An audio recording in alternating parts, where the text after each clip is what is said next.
Quelle que soit la personne qui sera choisie, je pense que ce sera en fonction de ce que les investisseurs voudront à ce moment T-là. À cette période-là, en allant de 600 à 6, je pense que tous ceux qui sont là ont de la valeur. Je pense que tous les projets sont des projets viables et il y a une raison pour laquelle on est là. Donc pour l'instant, actuellement, je suis confiant et fier.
Bonsoir à tous.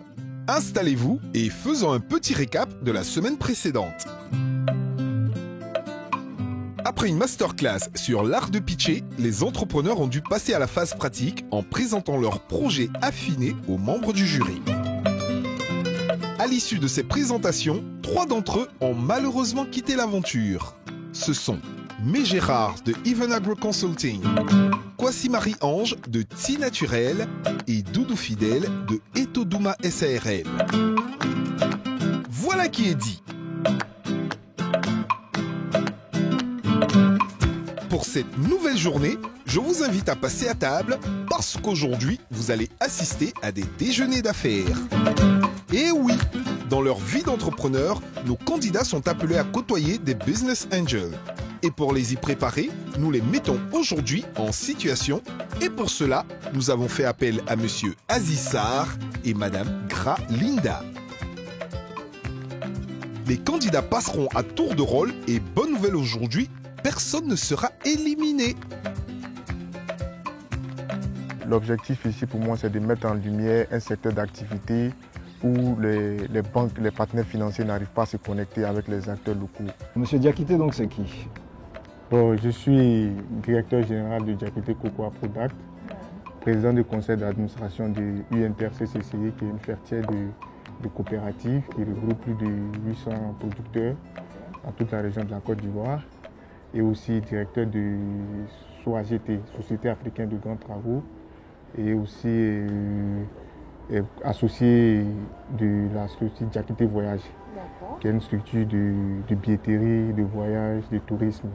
C'est bien, vous ne chômez pas? Bon, on essaie de... Notre philosophie, c'est créer de l'opportunité dans un monde où il y a plein d'opportunités. Ok. D'accord. Écoutez, on a souhaité vous rencontrer justement pour échanger en fait avec vous. Donc je suis avec Linda Carole Gras, donc mon associé. Donc on est tous les deux des business angels en fait. Ok. Et donc on investit en fait dans des jeunes entreprises qu'on identifie qui ont du potentiel justement. Et à ce titre donc on a entendu parler de votre business, on a disons un certain intérêt. Donc on aimerait vraiment que vous nous développiez un peu donc, vos besoins aujourd'hui, ce que vous recherchez, qu'est-ce que vous faites exactement, qu'on puisse vraiment avoir un échange constructif. Ok. Donc ici je pense qu'il est question de Diakité Cocoa, qui est une société, une industrie de transformation de matières premières de cacao en produits semi-finis, tels que masse de cacao, beurre de cacao et poudre de cacao destinée aux industries chocolatées, cosmétiques, pharmaceutiques et vétérinaires. D'accord. Aujourd'hui, quel est votre marché? Bon, le marché, nous avons un gros marché actuellement en Europe, en Asie, en Amérique. Mesdames et messieurs, vous venez de faire le tour du monde sans bouger de chez vous. Transformation, c'est-à-dire qu'il y a 2 procédés de transformation. Il y a un procédé où on broie la fève pour obtenir la pâte et ensuite on presse la pâte pour obtenir le beurre et le toutou. Et à l'autre procédé qui est par extraction, on appelle ça expeller. C'est-à-dire qu'on presse les grains directement pour obtenir le beurre. Et il y a 3000, chaque ligne fait 3000 tonnes à l'année. On en apprend des choses, dis donc. Qui savait tout ça? Nous voulons augmenter notre capacité de production à 20 000 tonnes. À 20 000 tonnes pour pouvoir couvrir tous les besoins actuellement sur le marché. Comment vous êtes organisé? Bon, il y a la direction générale qui est assurée par moi, il y a mon secrétariat et ensuite il y a la direction de, comment on appelle ça, ressources humaines et comment on dit ça? Diakité, doucement, doucement. Je pense que le mot que tu cherches, c'est juridique. Non, Juridique. juridique. Ok, d'accord. La direction juridique et après il y a tout ce qui s'occupe de, c'est-à-dire que faire entrer la matière première et Opérationnel. non, au service opérationnel il y a le service shipping et il y a le service achat, il y a approvisionnement et il y a service production et il y a service qualité et puis il y a un département export. Chacun fait son travail et c'est une équipe de jeunes très dynamiques qui ont comment on dit ça, ils ont l'habitude de travailler dans le cacao. Nous sommes tous passionnés et la majorité sur 100 personnes chez nous, il y a 80% au moins qui sont fils de producteurs. Ok. Donc moi, je suis fils de producteur, petit-fils de producteur. Donc nous avons le cacao en commun. Donc, C'est parti pour un storytelling digne d'un film d'amour de D'accord. cacao. Moi, j'ai une question. Vous avez combien d'employés exactement? bon, moi-même, personnellement, je ne connais pas le nombre d'employés. Waouh. Gamme de Ça, boss, c'est hein? c'est pas intéressant. Mais plus sérieusement, c'est un mauvais point. Même qui peut dire, mais je sais qu'on a envoyé plus de 60 personnes. Et le financement que vous recherchez aujourd'hui serait de l'ordre de combien? Si moi et ma collaboratrice, donc mon associé du mois, on Donc vient injecter de l'argent, ce sera combien? pour augmenter notre capacité, pour Oui. accroître notre capacité de production, nous avons un besoin de 140 millions. Mais notre trésorier est quand même capable de mettre 40 millions sur table D'accord. et demander à l'investisseur maintenant d'apporter Le différentiel. différentiel. D'accord. Donc vous faites un apport et puis le reste, donc, c'est du Parce que le capital qui est le plus important pour nous, ça serait c'est la plus confiance. Ce n'est pas forcément ce que vous mettez, mais est-ce que vous-même vous avez confiance en notre projet? Tu ça. m'as fait confiance. Moi, je t'ai fait confiance. Même si vous ne partagez pas la même vision que nous, ça ne sert à rien d'investir dans notre projet. Excusez-moi, moi je suis très pragmatique. Je vous donne 100 millions aujourd'hui, vous me remettez combien et en combien de temps? Donc, Question si je très prends pertinente, parce que le financement qui sera octroyé à la fin de cette compétition est un prêt. 4 et 5 ans. 4 et 5 ans. C'est-à-dire que généralement, le taux d'intérêt autour de peut-être 8%. Et sur le compte prévisionnel que nous avons fait, la première année, on sera autour d'un chiffre d'affaires de 19 milliards. Un chiffre d'affaires de 19 milliards à partir de 2023, avec un résultat net autour de 23 à 32%. Je considère effectivement que c'est un businessman qui est très ambitieux, peut-être même un peu trop, parce qu'en termes de montant, je vois quand même on parle de 140 millions, 200 millions pour 29 milliards de chiffre d'affaires quand même. Donc c'est un businessman qui demande à être challengé en tout cas. En tout cas c'est ambitieux, c'est félicitations. Mais il faut vraiment bien regarder les différents éléments en tout cas. Je vois qu'en termes d'expérience, effectivement, vous avez le background, il y a a priori donc du marché en face, mais il faut qu'en termes d'outils de gestion, de prévision, de gestion donc de la croissance, ce sont des éléments très importants. Parce que quand on va trop vite et que c'est non maîtrisé, on peut se casser la figure aussi. Merci beaucoup pour votre présentation et on vous tiendra informé. Ok. Vraiment, merci beaucoup. Merci À très beaucoup. bientôt. Merci. Ok. Dites-nous au revoir. C'est sur ce banc que se termine le déjeuner d'affaires sans repas de Monsieur Diakité et des Business Angels. En attendant qu'ils se revoient, Monsieur Diakité, quels sont vos sentiments après cet entretien? Bon, il faut dire que c'était très bon. J'ai beaucoup aimé parce qu'il va arriver un moment où on sera beaucoup confronté à ça. Donc ça nous prépare déjà. Les Business Angels vont maintenant débriefer ce déjeuner. Depuis longtemps, mais très bonne maîtrise donc, du process d'appro, du processus donc, de vente, de l'ensemble donc, du processus logistique en face. Trouver les financements donc, idoines, parce que bon, nous on vient avec 140, 200 millions. Hein, voilà. Ensuite, il y a du financement d'exploitation par ailleurs, parce que les besoins deviennent plus importants. Donc il y a pas mal de paramètres, je pense, qui doivent être regardés. Je ne remets pas en cause sa Mais capacité. ce que je vois, c'est qu'il se fait déjà accompagner, c'est déjà pas mal. Il n'y a pas beaucoup de jeunes qui se font accompagner déjà. En plus de Ça, je lui, n'ai pas pu comprendre. Hein. si, il a dit qu'il se fait accompagner par un conseil. D'accord, oui. Qui a Je déjà pense pour son fait business déjà, plan. voilà. Ok, Non, d'accord. hormis ça, mais qui a déjà fait une évaluation des forces et des faiblesses de sa société. Donc, ils sont en train de travailler déjà sur les faiblesses. Déjà pas mal, il n'y en a pas beaucoup. Ensuite, secondo, il te parle de l'année surpassée. Il est passé de 8 millions à 640 millions. Ok. Et on Bah, parle de chacun son secteur. Hein. On regarde un peu. Donc, ça veut dire que déjà, le secteur, il est porteur. C'est pas mal. Le deuxième entrepreneur à se présenter est Monsieur Nguessan. D'accord. Monsieur Guesson, bonjour. Bonjour madame. Grave, Linda. Ok. Merci. N'est pas de carte? J'ai plus de 4. Il n'a pas de carte sur lui, mais il a un storytelling de waouh qui, je l'espère, saura convaincre nos business angels. Alors, on a entendu parler de votre société. C'est quoi, Tigre aussi? Tigre aussi. C'est Tigre aussi. précisément, ouais. Ok, d'accord. On aimerait bien que vous nous expliquiez un peu ce que c'est et comment vous pouvez nous convaincre pour qu'on puisse investir dedans. Mon partenaire et moi. D'accord. Merci d'ailleurs pour l'occasion. Ce n'est pas permis à tout le monde. C'est d'ailleurs le ben que cherche tout entrepreneur. Ah bon? Et donc, Tigre, on va dire, nous venons donner une seconde vie, permettre aux animaux de pouvoir vivre encore. De certaines espèces d'animaux, de pouvoir vivre pour que déjà la prochaine génération puisse les connaître, non pas dans les livres, mais puisse les connaître physiquement. Dans nos recherches, on a vu que le Fonds mondial pour la nature a dit que la Terre a perdu 60% de ses animaux. D'accord, ok. Et l'une des causes, c'est parce qu'on utilise la peau de ces animaux-là pour faire le cuir.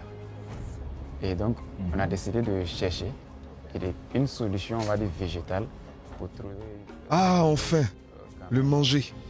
Joindre l'utile à l'agréable. La Côte d'Ivoire disposait de 150 000 hectares d'ananas, de champs d'ananas, qui, après vieillissement de ces plants-là, il n'y avait pas de deuxième vie. Alors que les feuilles d'ananas peuvent mettre 6 mois, voire 1 an avant de se détériorer. Et donc, on a décidé d'agir là. Et je viens. On va chercher d'abord l'argent. Non, mais faites-vous plaisir. Donc, personne ne va manger ce que la production a préparé. Aucun emporté ne sera fait. Hein. Mon objectif n'est pas d'abord manger. Et donc, quand on me dit qu'il y a une opportunité de discuter avec des gens qui ont l'argent, qui peuvent me financer, la nourriture vient après. On a vu que le marché il est potentiel.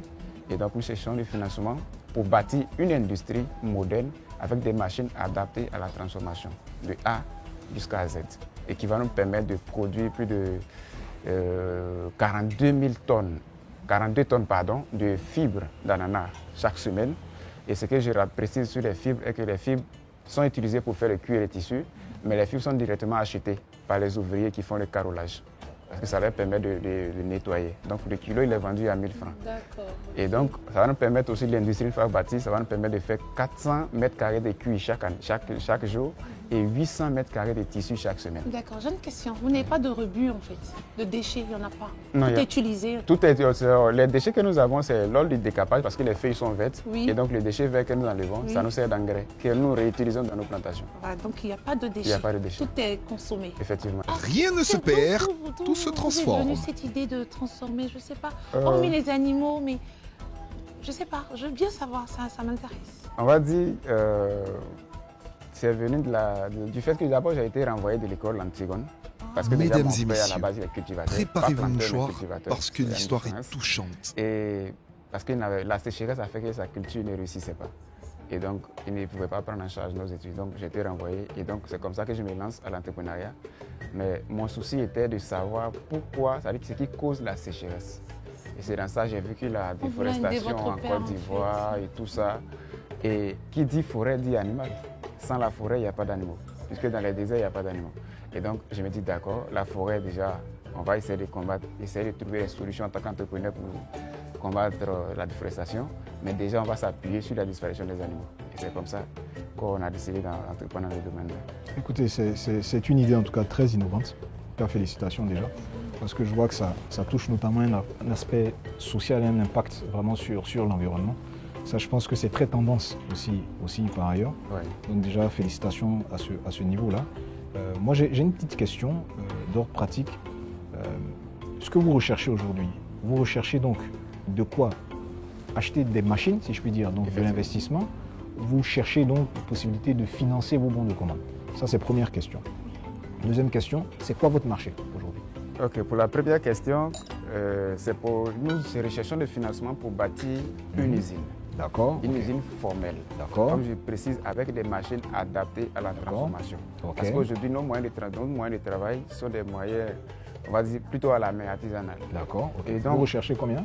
Nous sommes 73 millions pour bâtir une usine de A jusqu'à Z. D'accord, 73 millions. Oui. Allez-y. Et donc, nos marchés, notre cible, aujourd'hui, nous voulons sortir un produit. Le cuir, il est d'abord le vrai cuir, parce qu'il y a le faux et il y a le vrai. Même le cuir, au niveau des cuirs des animaux.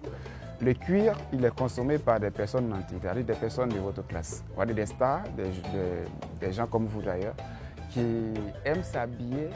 J'avoue qu'il ressemble à un Qui boss. n'aiment pas porter ce qu'on voit déjà. Donc nous ciblons ces personnes-là. Et donc nous ciblons déjà les grandes marques. Et donc c'est à ceux-là, nous ne confectionnons pas. D'accord. Nous nous contentons juste de travailler, de produire le cuir et nous vendons au mètre carré. D'accord. Et donc c'est à eux de confectionner ce qu'ils veulent, des chaussures, soit en fonction des commandes. Mais nous mettons le cap sur la qualité ultra supérieure. Moi, franchement, je ne sais pas, mais moi, je suis fascinée par son idée. Franchement, c'est innovateur et je suis fascinée. Jusqu'à aujourd'hui, nous n'avons jamais contracté de prêts ni d'investissement extérieur. Nous avons quand même été remarqués par pas mal d'organisations, notamment le patronat ivoirien et pas mal d'organisations comme l'OIF par exemple. Et donc, on a reçu des félicitations, accompagné quand même de petits moyens qui nous ont permis d'acheter 2, 3, 4 machines et tout ce que nous avons. C'est ça. Aujourd'hui, moi, si je décide d'investir dans votre société, je viens en tant qu'investisseur, je suis d'accord. Je décide de rentrer dans votre société en tant qu'actionnaire. C'est ça. Selon vos prévisions, vous pensez que j'aurai un bénéfice à partir de 1 an d'au moins combien? À peu Un près. bénéfice? Oui. Si vous avez fait des prévisions, je suppose. On n'a pas fait de prévisions en tant que quelqu'un qui va entrer en tant qu'actionnaire, pour être franc. Et on a fait nos prévisions en prêt. On a besoin d'un prêt. Et ce prêt-là, on a besoin pour financer nos machines. Et nos machines vont fonctionner. Nous avons déjà, en fonction des commandes que nous avons, nous savons déjà le premier chiffre d'affaires que nous allons faire avec ces machines. Nous savons le premier chiffre d'affaires parce que déjà une usine atteint sa vitesse de croisière une fois que toutes les machines sont rodées. Et si vous voulez roder les machines en première année, vous allez complètement tout gâter. Donc une fois que la machine va atteindre sa vitesse de croisière, on sait combien de chiffres on aura. Parce que déjà, on a déjà des appels, des messages et des bons de commande qu'on a. Le prêt aura un taux de combien? On attend la proposition. Vous n'avez pas un peu sur la notion de... J'attends qu'on me propose d'abord. J'aime discuter, je n'aime pas dire quelque chose. Peut-être que je vais dire 3 alors que vous avez intention de prendre 0,5. Juste une dernière question pour moi. D'accord. Est-ce que dans votre business model, donc, il y a des process de certification pour avoir accès, par exemple, aux marchés internationaux? Aujourd'hui, 99% de notre production part à l'extérieur. À l'extérieur. Ouais, cette année seulement, nous avons décidé de prendre seulement 4 commandes en Côte d'Ivoire. Pourquoi? Parce que en 2017, nous étions encore très petits. Nous avons sorti notre premier prototype le 22 février 2016. Et en 2017, l'organisation, je ne sais pas si je dois dire son nom, Anzisha, nous fait l'honneur de nous faire voyager jusqu'en Afrique du Sud pour exposer. Et lors de l'exposition, il y a une organisation, on va dire, de communication, dont le responsable est venu à mon stand et m'a dit, je crois en ton projet, je n'ai pas besoin que tu me rembourses, mais nous, on va te financer, on va t'aider. Et donc, dis-nous ce dont tu as besoin. Moi, je lui ai dit, je n'ai pas besoin d'argent, j'ai besoin de machines. Et donc, ils ont eu cette confiance-là, dès que je suis rentré en Côte d'Ivoire, de dépêcher d'abord quelqu'un avec qui on a travaillé au niveau des dessins, des machines, et qui ont établi un contact avec un industriel. Comme quoi, dans la vie, tout est vraiment opportunité. Et donc, en guise de récompense, moi, je leur ai dit, vous êtes mes dieux, moi, je vous donne ma production. Je peux dire qu'à cause de moi-même, ils ont arrêté la communication.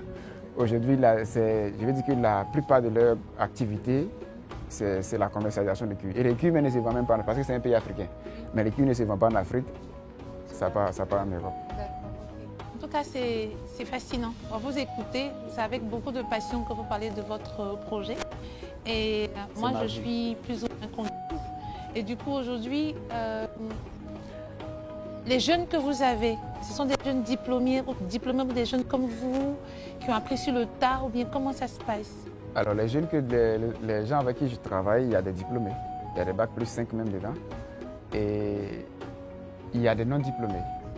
Mais le non-diplômé, il n'a pas le diplôme, on va dire papier, mais le diplôme esprit. Parce qu'il a 9 ans d'expérience, c'est mon maintenancier.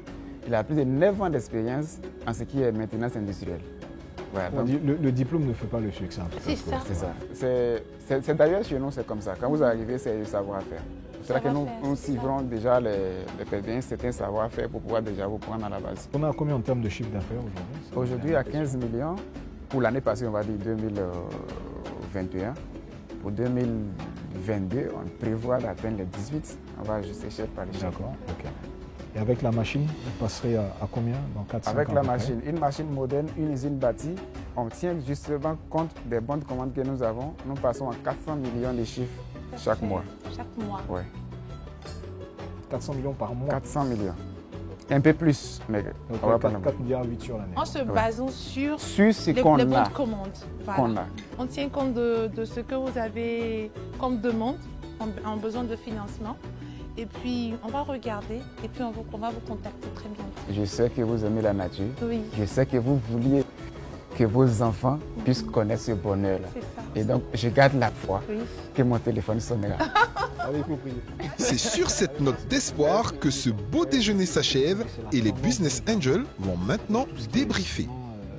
Lutte contre le réchauffement climatique, etc. Et tout. Donc lui, oui, effectivement, il y a un gros potentiel. Là, oui, je pourrais regarder, en tout cas, de manière, personnellement, en tout cas, de manière très... Oui. Tu vois, moi, Très intéressante. ce que j'aime déjà, c'est il est calme, il voit rien, différent, qui se bat. qui se bat.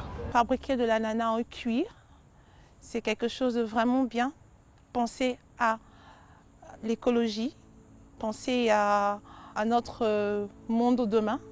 Et donc moi, j'ai trouvé ça vraiment, vraiment fabuleux. Si je devais financer quelqu'un, ça aurait été lui. Oui, je l'aurais financé sans réfléchir. Même si j'avais 0 intérêt, j'aurais financé. C'est vrai qu'on me dit souvent que je parle d'abord avec le cœur avant, souvent de réfléchir, mais vraiment... Avec le cœur. J'en connais un qui aimera cet extrait. Financer, En tout cas, parce qu'il le est bien. projet séduit nos Business Il est vraiment Angels. bien. J'aurais facilement financé.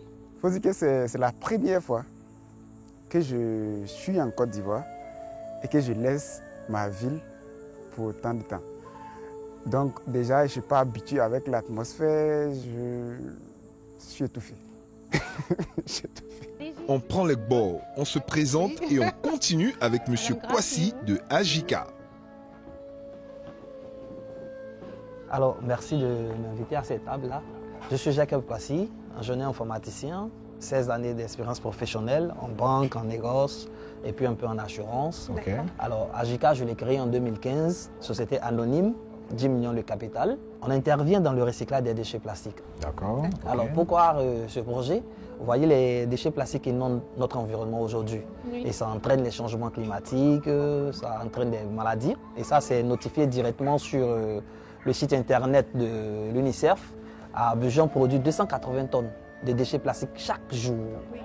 Donc, on a déjà un stock de plus de 600 000 tonnes à Abidjan. Et dans le monde entier, National Geographic indique que depuis 2015, c'est plus de 6,9 milliards de Ok. tonnes de déchets plastiques qui sont dans le monde. C'est ça. On s'est dit que c'est un fléau. Il faut qu'on trouve des solutions. Alors à l'origine, je suis ingénieur informaticien, donc je développe une application que j'appelle le recyclage, qui est disponible actuellement sur Play Store, qui permet de sensibiliser et de collecter. Après, je me suis rendu compte que ça ne pouvait pas s'arrêter là. Il faut qu'on aille à l'action. Et l'UNICEF indique clairement aussi que à Abidjan, sur tout ce qui est plastique qui est produit chaque année, seulement 5% sont recyclés. Seulement Abidjan, hein? Je dis Abidjan, on a les statistiques d'Abidjan. Oui, d'accord. Sinon, dans le monde entier, c'est autour de 9%. On va faire les études, on se rend compte que c'est vrai, les gens veulent le recycler. Les entreprises, donc les industries de plastugie existent. Il y en a quelques-unes, une dizaine à Abidjan déjà qui existent. Mais l'approche de leur matière première est confiée à des gens qui ne sont pas dans leur procédure. On va valoriser le collecteur. On va créer ça. Et c'est le collecteur qu'on va valoriser. Donc on va envoyer une partie économie circulaire, puisqu'on recycle les déchets. Économie circulaire, mais on va y ajouter sociale et inclusive.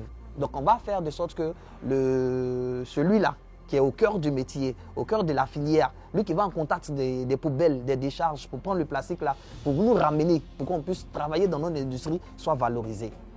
Donc on va le déclarer, on va le prendre pour employé, salarié, avec tout ce qui va avec. D'accord. Donc de ce que je comprends en fait, dans votre modèle, c'est que le collecteur est staff de votre entité, Bien de sûr. votre société. C'est ça. D'accord, donc ce n'est pas une fonction donc, qui est externalisée. Non, Ok, vous l'avez mis comme staff. c'est ça. Ok, C'est l'innovation presque qu'on apporte Je comprends. dans la chose. Ils sont de bout en bout, en fait. C'est ça. Donc, les collecteurs sont des employés de notre entreprise. Et ça Voilà. va avec toutes les On sait conditions qui tous sont le avec rôle du les collecteur à employés. présent. C'est le plastique réel que vous souhaitez, qui vous envoie, en fait, pas autre chose, c'est ça? C'est que du plastique qui collecte, parce que tous les plastiques sont transformables selon que, je suis en train de vous dire que le modèle économique, c'est collecter les déchets, les transformer et les vendre. Lorsque nous, on transforme, en intégrant les collecteurs comme employés chez nous, la collecte d'une tonne nous revient à 100 000 francs CFA. Et on transforme et on revend à 300 000 francs CFA sous forme paillettes. D'accord. Et on peut transformer, donc tous les plastiques peuvent être transformés en paillettes. D'accord. Paillettes, c'est quand on a broyé là, et ça donne quand c'est broyé. Quand ça passe par la broyeuse, tout le plastique, quand il sort, il est paillettes. Le deuxième produit, ce sont les granulés. Donc c'est la forme raffinée des paillettes. Là, la tonne qu'on a collectée à 100 000 francs CFA est vendue à 600 000 francs CFA. À ce propos, justement, deux questions. D'abord, quel est votre marché aujourd'hui? C'est qui vos clients? À qui vous vendez? Ça, c'est de 1. Et puis la deuxième question, c'est quoi votre problématique aujourd'hui? Qu'est-ce que vous recherchez en termes de financement? Pour faire quoi exactement? Est-ce que c'est du financement donc, de l'exploitation? Est-ce que c'est de l'investissement? Développez un peu plus. Là, notre unité de production Ouais. a commencé en décembre. En D'accord. 3 mois, on a fait 25 800 000 francs. D'accord. Les 25 800 000 francs, on a vendu 10 800 000 francs de paillettes. D'accord. C'est-à-dire qu'on ramasse tous les types de plastiques là Ok. et on va les traiter sur notre site, dans notre D'accord. usine. Ok. Donc par catégorie et par couleur, Ok. on revend ça en zone industrielle de Yopougon. D'accord, ok. Et où on commence et on va à la fin, ce sont les pavés. Les pavés, la mairie de Port-Bouillet a commandé 1000 mètres carrés qui doivent faire 15 millions. Et quand on finit ces 1000 mètres carrés, on va paver aussi l'hôpital général de Port-Bouillet. Ça, c'est la mairie de Bonsoir Port-Bouillet qui a à commandé. tous les Donc, habitants c'est de la à commune de service Port-Bouillet. à qui on fournit la matière première, donc qui sont les paillettes ou les granulés. Et puis il y a les clients finaux qui prennent par exemple le pavé. Et qu'est-ce que vous recherchez donc On aujourd'hui? recherche à améliorer notre capacité de production. D'accord. Là, nous sommes à une unité presque artisanale parce que ce sont les ferronniers ivoiriens qui ont produit, qui ont essayé de faire des choses qu'on a vues. On leur a montré les modèles, ils ont produit en fonction de ce qu'on avait comme ressources Une machine, c'est financières. ça? C'est eux qui ont fait ça. 3 machines. Trois Donc on machines. a la broyeuse, on a le malaxeur qui fond, avec en dessous il y a un mini four, donc on broie, on met là-dedans, lui il fond, il sort ça en pâte et on met ça dans les moules. Et les moules sont en dessous de la presse hydraulique. Donc la presse elle les monte, quand elle revient, ça sort. Vous voyez comme les Waouh, fileuses de briques, il là. maîtrise C'est son pareil. Ce que nous processus. cherchons, c'est de l'argent pour acheter nos machines, pour que nous, on puisse être au début et puis à la fin de la filière et puis pouvoir commercialiser ça directement. Et votre besoin est de combien? 48 millions. 48 millions. 48 millions, c'est en deux. Donc il y a 35 millions pour l'acquisition d'une unité de production un peu plus sophistiquée que ce qu'on a Ouais. et 13 millions pour un camion. Parce que pour l'instant, on utilise le tricycle et si on veut passer à plus de production, le tricycle ne pourra pas supporter. Ok. On va ajouter sur l'unité de production, Ok. améliorer par rapport à ce qu'on a là pour passer à 15 tonnes jour de production. Là, on est à 5 tonnes jour. Comme ça, on peut satisfaire rapidement nos Vous avez, clients. vous avez déjà ciblé vos machines? Les machines, oui, si. D'accord. Vous savez que quand on a les machines, il y a une période d'adaptation. Oui, dans avez notre prévu. plan d'action, Mhm. on a 3 mois d'importation et de formation, 3 mois d'importation et d'installation des machines, 1 mois de recrutement, parce que nous sommes à 15 personnes actuellement. Si nous devons faire venir ça, on allons augmenter. Il y aura un chef d'opération, un directeur des opérations, un chef d'atelier. Et voilà, donc il y a des gens qu'on va ajouter. Donc on va passer à 45 employés. Là, nous sommes à 15. Donc les 30 employés qu'on va ajouter sur les 15 doivent avoir une formation au 4e mois. C'est ça. On les forme, on montre tout ce qu'il faut avec. Et puis au 5e mois, on commence la production à cette allure-là. L'optimum, le summum pour vous dans 5 ans, ce serait quoi? Dans 5 ans, c'est autour de 150 tonnes de déchets plastiques recyclés chaque jour à Abidjan. Ok. Ce qui correspond à un chiffre d'affaires de l'ordre de combien à peu près? Vous avez une idée? L'année, ça va faire autour de 300 millions. Ok. D'accord. En tout cas, moi, merci beaucoup, M. Kwasi. Et on va prendre le temps de regarder. Si vous avez un business plan, nous envoyons, on va challenger ça. Mais en tout cas, on va prendre le temps de regarder. Et puis, déjà que vous pensez à l'écologie et tout ça, c'est déjà pas mal. Merci à vous. Et à très bientôt. À bientôt. On vous revient. Merci bien. Merci. Au revoir. Ah oui, bien sûr. On va Allez, rester à bientôt. À bientôt. Merci. Merci. C'est pas mal. Oui, non, c'est... C'est pas mal, c'est- ça a c'est- challengé, comme tu as dit, à regarder. Challenger, mais Ouais. intéressant. Vous savez, moi, j'ai Intéressant. un petit faible derrière pour tout ce qui est... puis je considère que c'est de l'avenir, en fait. Oui. Tout ce qui est lutte contre le réchauffement Oui, climatique, c'est ça. environnement, etc. et tout. C'est ça. Il a un petit business. C'est pas, je pense, quelque chose... Enfin, non, ça a du potentiel. Et C'est-à-dire, il ne cherche effectivement... pas beaucoup. Oui, la matière Pas première, beaucoup. au-delà même du montant, la matière première, je pense qu'elle est là. Elle est déjà là, la matière Voilà. première. Notre projet, il est dans un domaine qui est un fléau pour tout le monde entier. Les déchets plastiques, on n'en parle plus. Les changements plastiques, c'est tous les jours. C'est un gros fléau et notre solution accroche les gens parce que ça met ensemble une économie circulaire. Donc on crée de la richesse et on laisse les ressources naturelles en paix. Mais en plus, notre économie, elle est sociale. Donc on intègre des gens qui, vous voyez, la valorisation des travailleurs qui sont au cœur même de notre métier. Elite Médicale fait son entrée dans notre restaurant éphémère pour son déjeuner avec nos business angels. Ah, merci. Merci. Alors, Elite Médicale, c'est une société d'assistance médicale et de transport sanitaire. Ce qu'on fait, on propose en fait aux particuliers d'avoir une ambulance à disposition pour leurs déplacements urgents ou les déplacements non urgents. Ça, c'est pour les particuliers.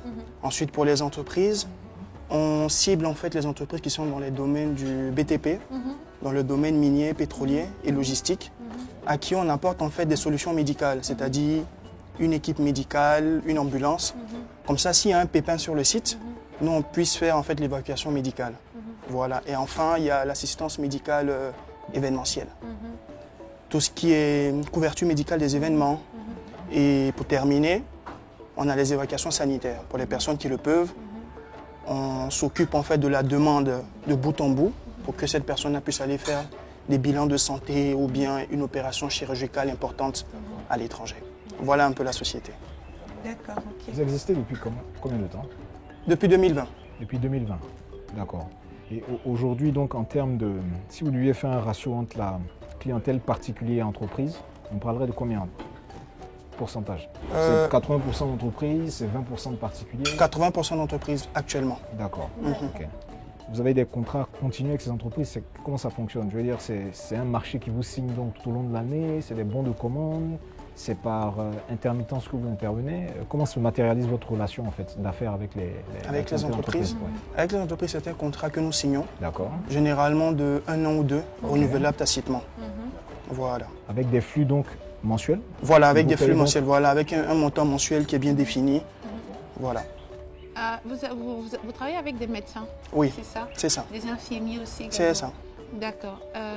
Et ces personnes-là, ils sont dans votre staff ou bien ils sont contractuels? Ils sont contractuels. Oui. On a une base de données de médecins et d'infirmiers qui nous donnent leur disponibilité. Et en fonction de ça, nous, on s'organise pour les mettre à disposition au niveau des entreprises. D'accord. Vous travaillez avec également des pharmacies. Vous n'avez pas des pharmacies bien précises avec lesquelles vous travaillez ou bien c'est des pharmacies qui sont disponibles en cas de problème de médicaments et tout? Bon, ça Comment dépend vous en fait. Ça, au niveau des médicaments, ça c'est vraiment au niveau de la médecine du travail. C'est ça. Ça concerne en Vous fait. gérez pas ça. Voilà, si on gère pour le client, on gère en fait pour l'entreprise. Dessus, je veux bien comprendre. Vous êtes intermédiaire ou vous avez du matériel, des équipements propres?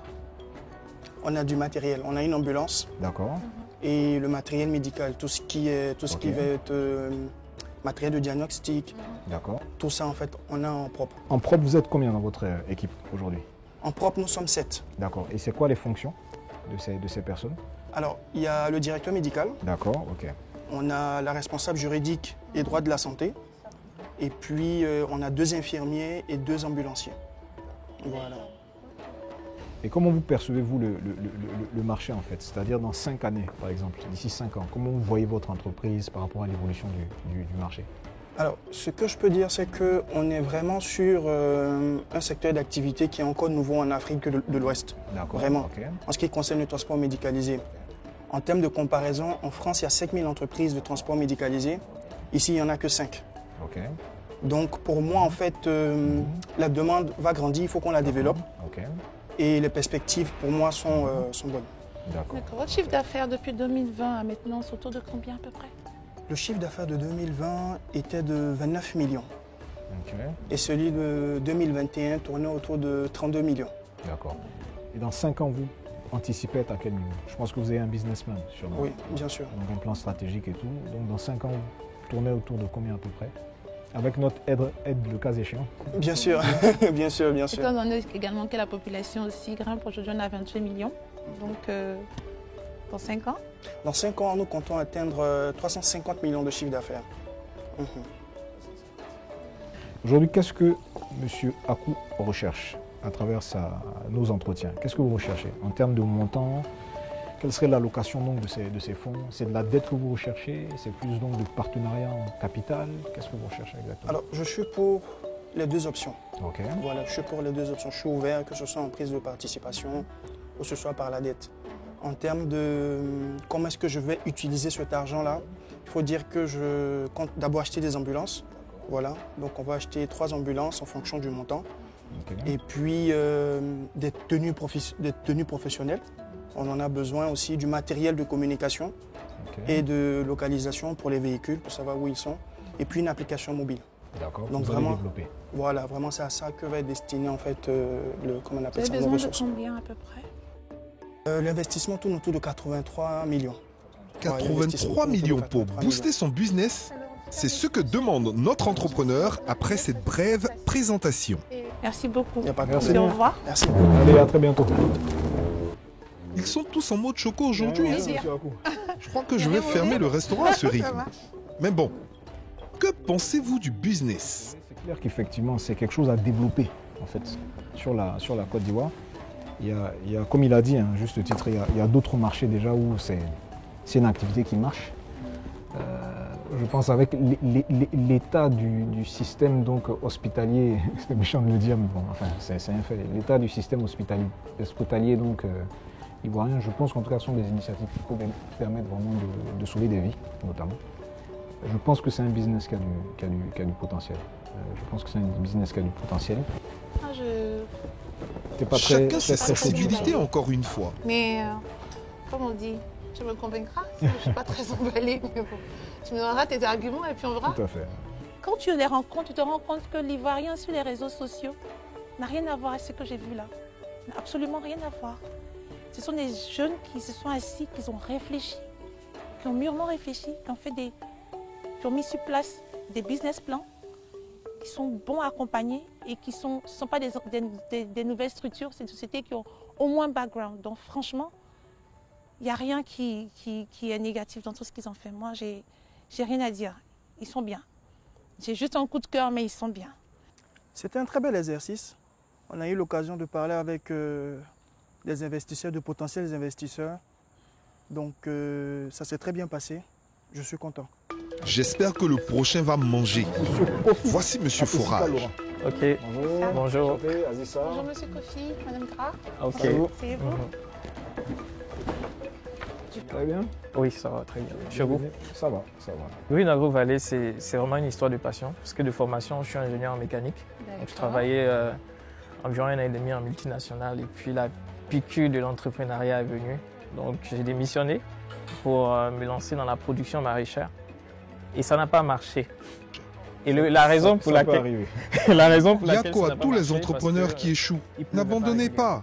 Donc, on s'est dit, tous les paysans ont le même problème, donc on va vendre des systèmes d'irrigation. Et très vite, ça a pris. Et donc, l'entreprise a été créée en décembre 2018. Et plus tard, on s'est rendu compte que nos clients, quand les rivières qu'ils pompent pour pouvoir irriguer leur plantation en saison sèche, ça sèche. Oui, c'est ça. Donc, les systèmes ne servaient plus à rien alors qu'ils avaient dépensé des millions pour ça. C'est ça. Donc, on s'est dit, on va développer une solution de forage pour leur permettre d'avoir des points d'eau permanents. Et ingénieur de formation, comme on n'avait pas les moyens pour acheter des machines à des centaines de millions, on a développé de toutes pièces une machine. C'était une folie, on a mis 2 millions là-dedans. Et on a fabriqué la machine, on a commencé à travailler. Notre premier forage, c'était un échec. Mais ce n'était pas un problème, on était habitué à l'échec, vous savez, en entrepreneuriat. Ça. Mais on a fini par y arriver. En 1 an et demi, on a réalisé plus de 23 forages. Parfait. Et avec les montants qu'on a pu avoir, on a investi dans une machine qu'on a importée qui est beaucoup plus performante, avec laquelle nos équipes travaillent aujourd'hui. Et aujourd'hui, on a décidé de passer, vu la demande à laquelle on est confronté, parce que dans le secteur du forage, je veux dire que c'est le secteur dans lequel, pour le moment, le client n'est pas encore roi. D'accord. Oui, Ok, parce que allez-y, si vous développez. voulez faire un D'accord. forage, vous ne pouvez pas facilement trouver une société pour la faire. Et même quand vous en trouvez, on va vous demander de payer et d'attendre. Si vous vous plaignez trop, on vous dit de venir récupérer votre argent. L'argent, c'est ça. Voilà, donc nous, on est venus, on est rentrés avec des prix fracassants, déjà pour permettre à un grand nombre de personnes de pouvoir y avoir accès, mais en proposant une qualité de service, ce qui n'existe pas ailleurs, c'est-à-dire d'orienter le client en réalité. Et ça marche très bien parce que le bouche à oreille, ça marche énormément dans ce secteur-là. Donc aujourd'hui, on veut passer maintenant à l'échelle. Donc on veut investir dans une nouvelle machine pour faire face à l'offre à laquelle on est confronté à ce moment-là, pour pouvoir accroître notre activité. Ok. Et améliorer la valeur créée en fait, vos marges. C'est ce que je comprends aussi derrière ça. Et améliorer vos marges en fait. Oui, c'est-à-dire que Ok. déjà, quand on réalise un forage chez nous, ça coûte 3 500 000 francs. Et notre marge brute est de 1 500 000 francs. D'accord, ok. Voilà. Donc ça, c'est quand nous, on arrive à faire le forage avec la machine dont on dispose actuellement.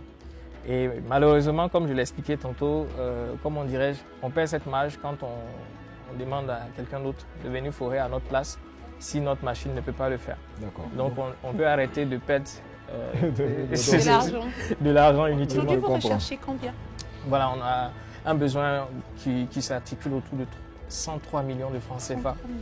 Voilà, et dans ces 103 millions, on va acheter, comment dirais-je, un camion de forage avec des véhicules d'accompagnement parce qu'on travaille sur tout l'ensemble du territoire. Donc, il nous faut beaucoup plus de mobilité pour faire Donc face. le camion de forage, il intègre donc une foreuse, c'est ce qu'on dit? Voilà, il y a une Ok. foreuse qui est D'accord. montée sur le camion Ok. avec tous les équipements qu'il faut. Ok. Et puis, comment on va dire, avec ce camion-là, on arrive à forer.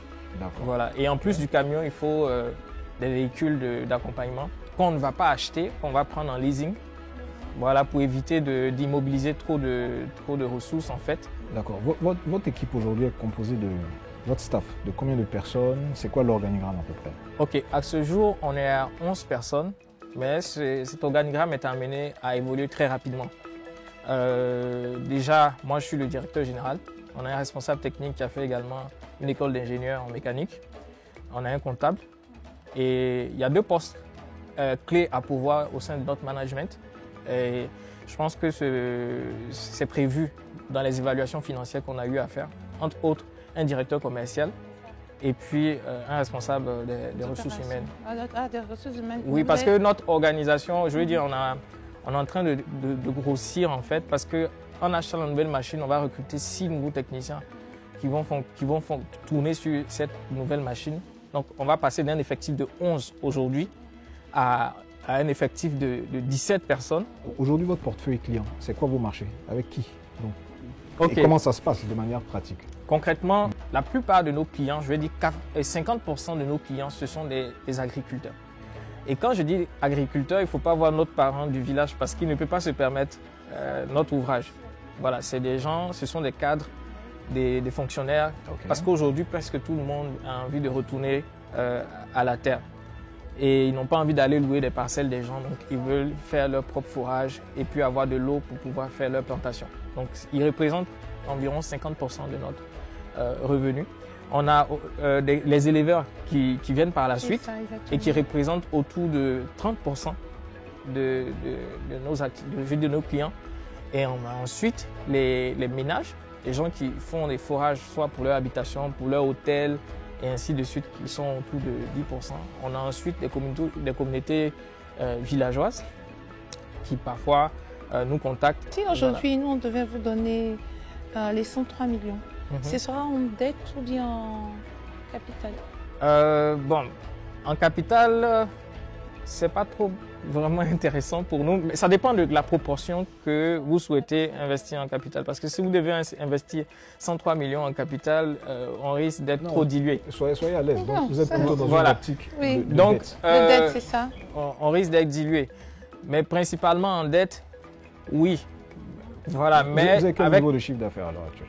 à l'heure actuelle, en fin 2021, nous avons réalisé 73 millions de francs CFA 73 millions. D'accord. de Ok. chiffre d'affaires. Ok. Voilà, 73 millions de Vous chiffre pensez d'affaires. d'ici 5 ans à peu près être autour de combien? D'ici 5 ans, si on parle juste sur l'activité de... Parce qu'on a forage. organisé notre activité et notre entreprise en business model, vu que l'irrigation et les forages, c'est totalement dissocié en fait. Voilà, donc du point de vue des forages, en 2021, nous avons réalisé autour de 30 millions de chiffre d'affaires juste côté forage. Donc pour 2022, on s'attend à réaliser autour de 100, dépasser la barre de 100 millions. Je ne sais pas pour vous, mais je le trouve très à l'aise aujourd'hui. Votre business model, l'objectif c'est quoi? C'est de partir encore donc sur de la clientèle, enfin multiplier ce type donc d'expérience ou aller sur des marchés plus conséquents? Notre business model est amené également à évoluer parce que déjà nous avons cette clientèle de niche qu'on ne va pas abandonner, mais en acquérant du moins le nouvel équipement, parce qu'avec l'équipement qu'on a, on ne peut pas se permettre de soumissionner à des offres d'un certain niveau, à des appels d'offres parce qu'on n'a pas les équipements adéquats. Voilà. Mais il y a beaucoup plus parce que les petits producteurs, les petites personnes, c'est eux qui nous ont fait. Parce que notre business, c'est vrai, il est lucratif, mais il y a un fort caractère social parce qu'on donne de l'eau.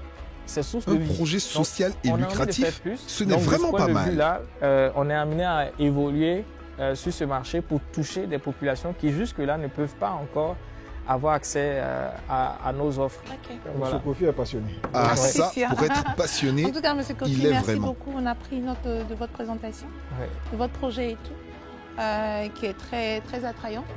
On va prendre le temps de regarder. Vous allez nous envoyer votre business plan.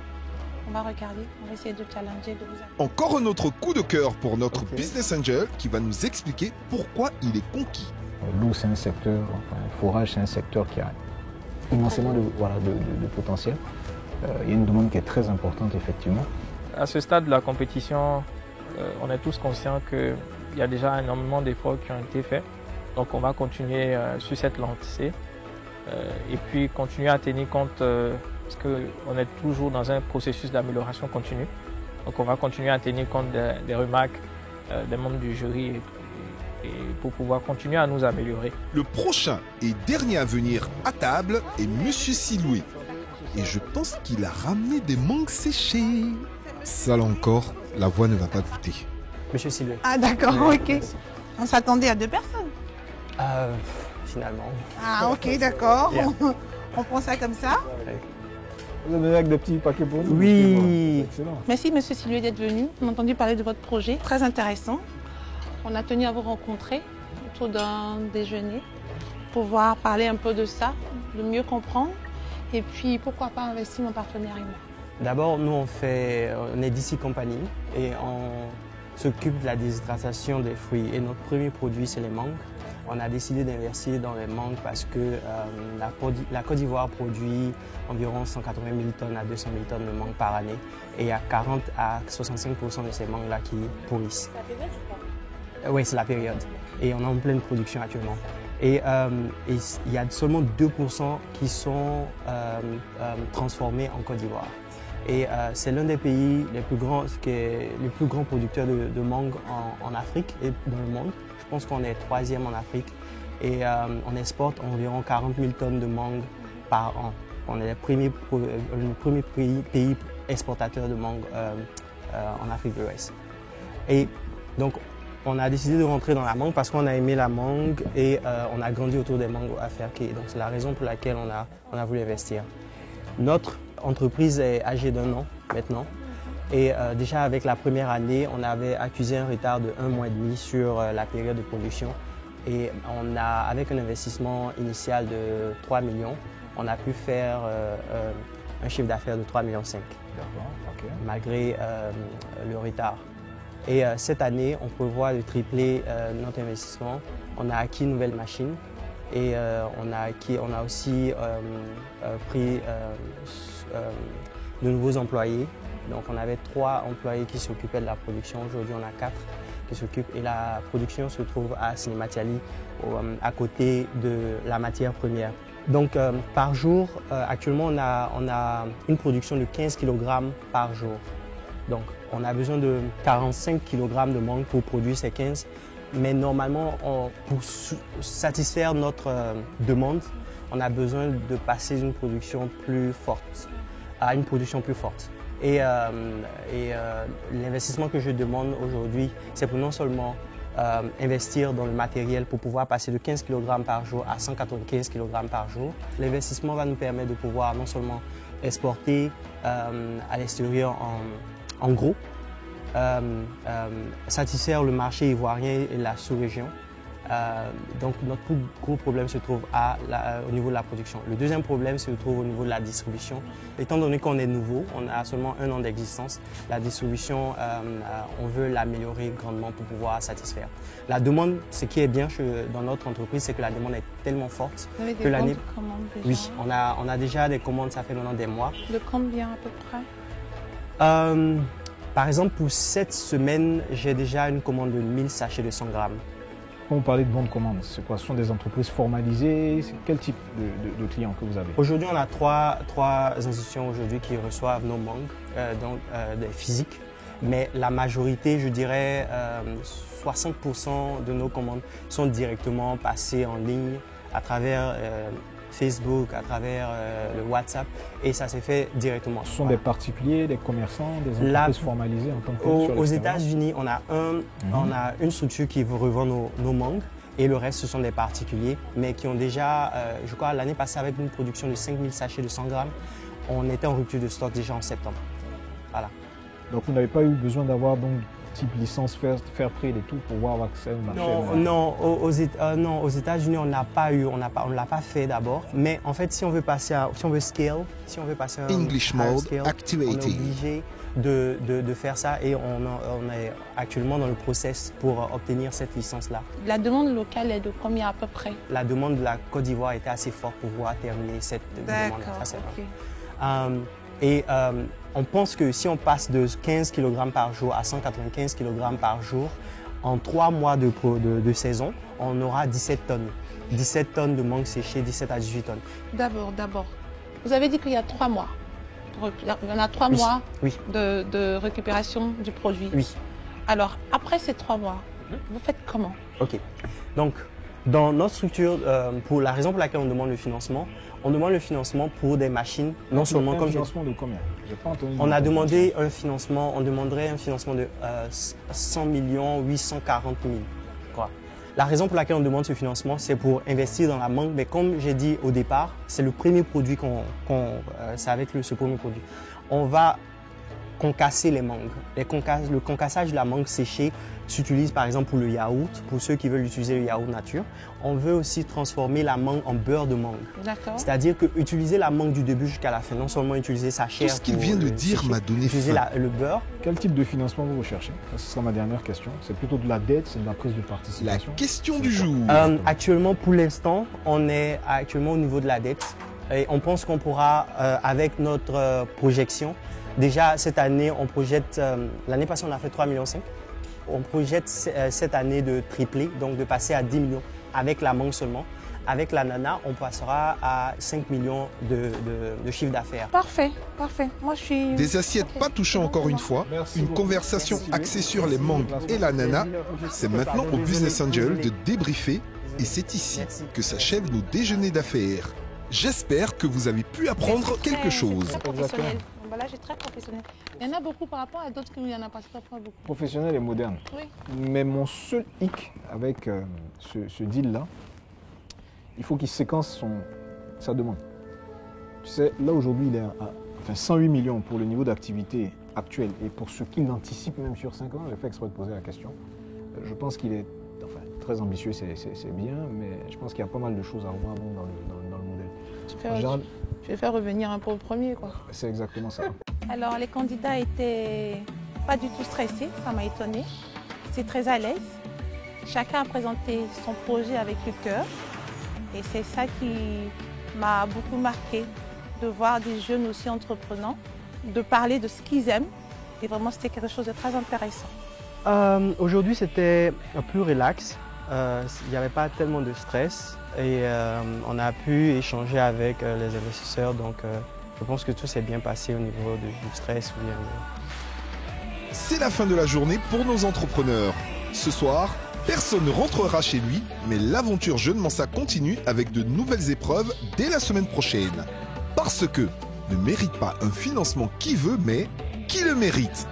À très bientôt.